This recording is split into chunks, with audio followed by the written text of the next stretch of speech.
Hello there, fellow adventurers in the world of global finance.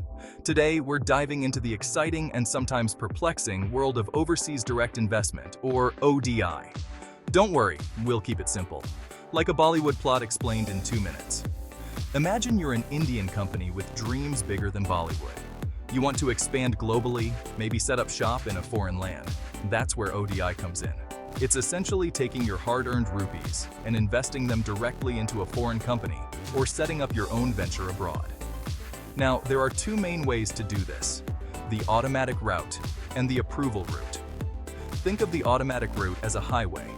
You just zoom through with minimal paperwork. The approval route, however, is like navigating a bustling Indian marketplace. You need approvals and permissions, making it a bit more complex. Whether you choose the highway or the marketplace depends on factors like the type of business, the country you're targeting, and how much control you want. But hold your horses. We'll delve deeper into these routes later. For now, let's unravel the mystery of JVs and WOS. So, you're set on taking your business international, but going it alone can be daunting. Enter joint ventures, or JV, and wholly owned subsidiaries, or WOS, your potential partners in crime, or should we say, commerce. Think of a JV like an arranged marriage. You team up with a foreign company, share resources, and hopefully produce beautiful, profitable offspring. Both parties bring something to the table, sharing risks and rewards. A WOS, on the other hand, is like having a solo honeymoon. You're in complete control. You set up a company abroad that's 100% owned by your Indian company. More control, but also more responsibility, and maybe a bit more loneliness? Choosing between a JV and a WOS depends on your risk appetite, how much control you desire, and how well you know the foreign market, and maybe how much you enjoy company. But before you pick your adventure buddy, let's clarify who exactly can embark on this ODI journey. The language of bureaucracy. It can be as confusing as a Bollywood dance sequence after 3 cups of chai.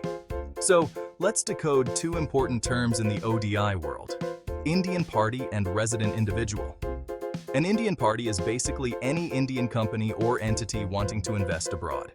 Think of it as the lead actor in our ODI blockbuster. Now, a resident individual is simply you, me, or anyone living in India for a good chunk of the year. Think 182 days or more. You might be thinking, hey, I want a piece of this ODI action too. And guess what? You can. But there's always a but. There are some rules and regulations for resident individuals, much like those annoying relatives who tell you how to live your life. Don't worry, we'll spill the chai on those restrictions later. For now, let's meet the person who can help you navigate this complex world, the authorized dealer. Venturing into ODI can feel like exploring a jungle. Exciting, but potentially overwhelming.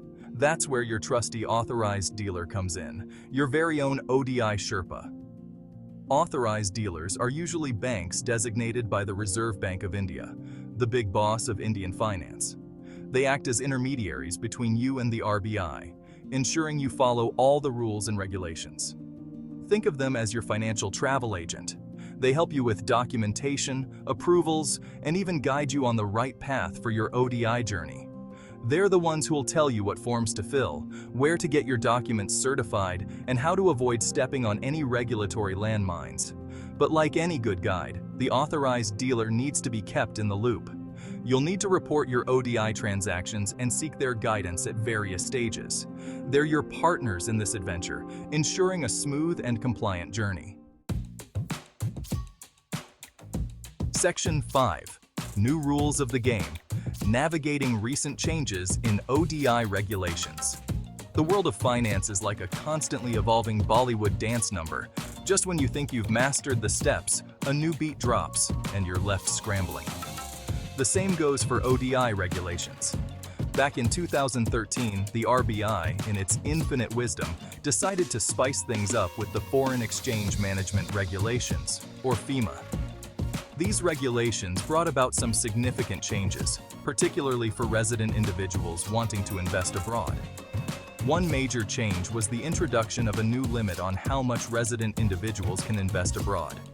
Previously, you could invest up to $200,000 per financial year under the Liberalized Remittance Scheme, or LRS. But now, if you're making an ODI, this investment gets clubbed with your LRS limit. These changes were made to simplify things, of course. But like any new dance move, it takes some getting used to.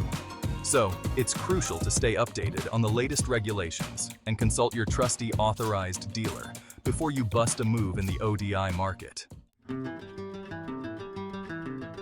Section 6. Investing as an individual, freedom and restrictions abroad.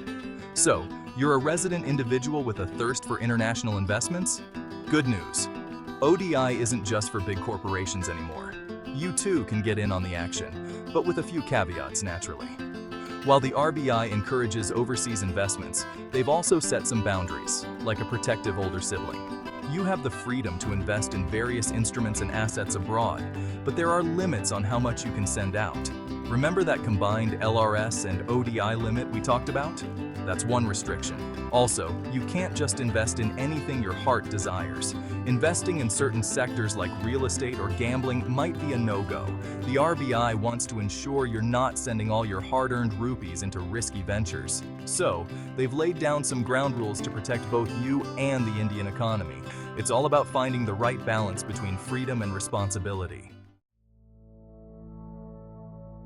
Section 7. After the investment party, reporting, disinvestment, and coming home. Making an ODI is like sending your rupees on a foreign exchange program. You hope they'll learn new things, make valuable connections, and come back stronger. But even rupees need to check in and eventually return home. That's where post-investment reporting comes in. The RBI wants to know how your rupees are faring abroad. You'll need to file regular reports on your ODI, detailing its performance and any major developments. And just like any traveler, your rupees might decide to come back home. That's disinvestment. You might choose to sell your stake in the foreign company or wind up your WS. But don't worry, bringing your rupees, and hopefully some extra, back to India is usually a straightforward process, guided by your trusty authorized dealer, of course. Remember, the RBI isn't trying to be nosy or control your life. Well, maybe a little. These reporting and disinvestment rules are in place to ensure transparency and prevent any financial shenanigans. After all, when it comes to money matters, it's always best to play by the rules.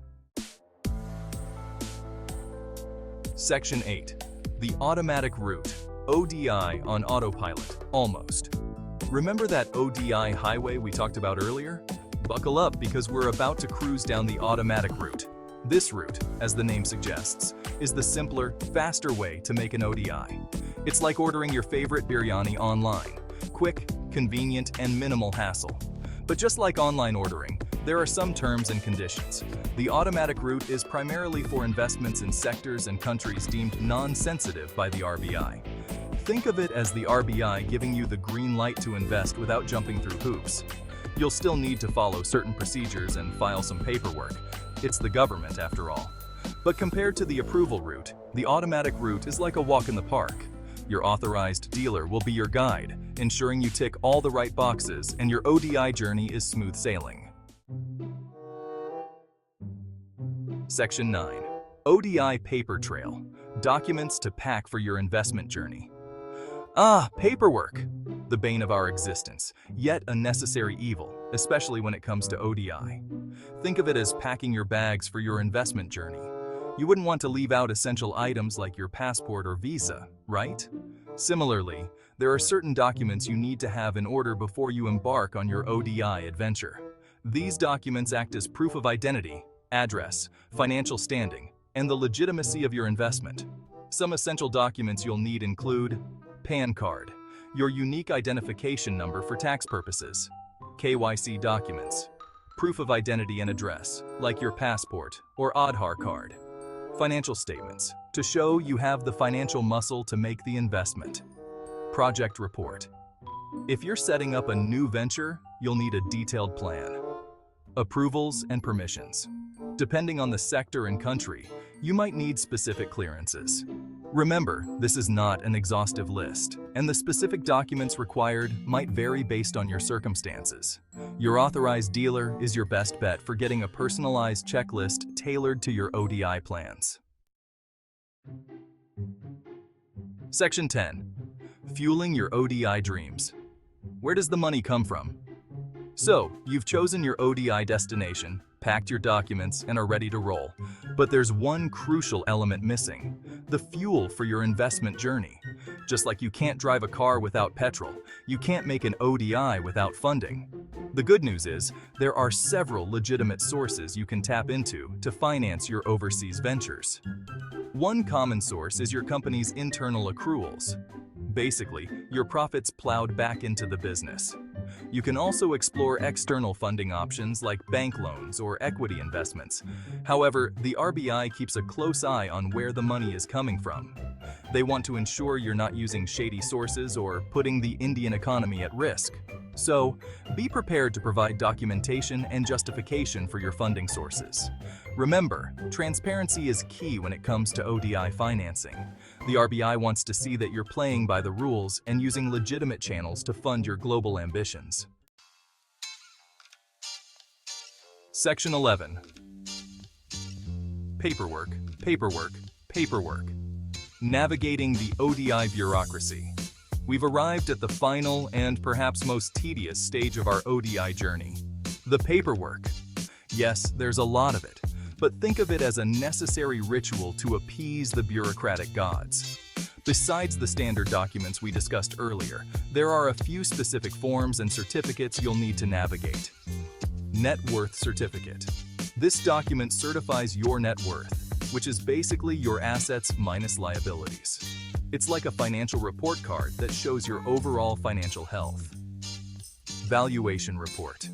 If you're investing in an existing foreign company, you'll need a valuation report to determine its fair market value. This helps ensure you're not overpaying for your stake. APR Form. The Annual Performance Report, APR form, is used to report your ODI's performance to the RBI. It's like an annual progress report card for your overseas investment. FLA reporting, foreign liabilities and assets. FLA reporting is another way the RBI keeps track of ODI. It helps them monitor the flow of funds in and out of the country. Don't worry, you don't have to be a financial whiz to handle all this paperwork. Your authorized dealer will guide you through the process, providing templates and ensuring you fill everything out correctly. Just remember to be organized, patient, and maybe keep a stress ball handy. And there you have it. A crash course in overseas direct investment. It may seem daunting at first, but with the right information, guidance, and a dash of patience, you'll be navigating the world of ODI like a pro. Just remember to keep your authorized dealer close, your paperwork closer, and your sense of humor closest.